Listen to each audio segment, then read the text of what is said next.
Chapter 35. God said to Jacob, "Arise, go up to Bethel and dwell there. Make an altar there to the God who appeared to you when you fled from your brother Esau." So Jacob said to his household and to all who were with him, "Put away the foreign gods that are among you, and purify yourselves, and change your garments.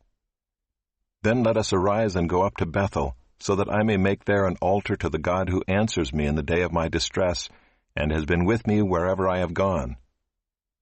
So they gave to Jacob all the foreign gods that they had, and the rings that were in their ears. Jacob hid them under the terebinth tree that was near Shechem. And as they journeyed, a terror from God fell upon the cities that were around them, so that they did not pursue the sons of Jacob. And Jacob came to Luz, that is, Bethel, which is in the land of Canaan, he and all the people who were with him, and there he built an altar and called the place El-Bethel, because there God had revealed himself to him when he fled from his brother. And Deborah, Rebekah's nurse, died, and she was buried under an oak below Bethel. So he called its name Allon-Bacuth. God appeared to Jacob again when he came to Paddan-aram, and blessed him. And God said to him, "Your name is Jacob. No longer shall your name be called Jacob, but Israel shall be your name." So he called his name Israel. And God said to him, "I am God Almighty. Be fruitful and multiply. A nation and a company of nations shall come from you, and kings shall come from your own body. The land that I gave to Abraham and Isaac I will give to you, and I will give the land to your offspring after you." Then God went up from him in the place where he had spoken with him. And Jacob set up a pillar in the place where he had spoken with him, a pillar of stone. He poured out a drink offering on it, and poured oil on it.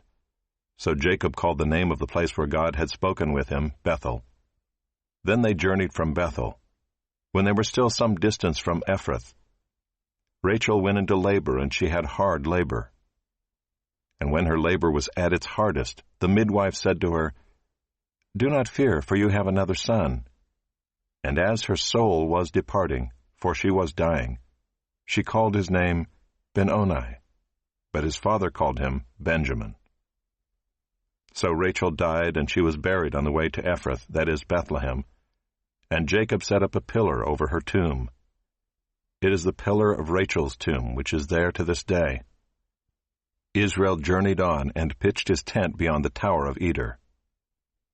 While Israel lived in that land, Reuben went and lay with Bilhah, his father's concubine, and Israel heard of it. Now the sons of Jacob were 12. The sons of Leah, Reuben, Jacob's firstborn, Simeon, Levi, Judah, Issachar, and Zebulun. The sons of Rachel, Joseph and Benjamin.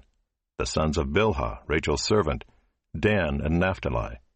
The sons of Zilpah, Leah's servant, Gad and Asher. These were the sons of Jacob who were born to him in Paddan-aram. And Jacob came to his father Isaac at Mamre, or Kiriath Arba, that is Hebron, where Abraham and Isaac had sojourned. Now the days of Isaac were 180 years, and Isaac breathed his last, and he died and was gathered to his people, old and full of days. And his sons Esau and Jacob buried him.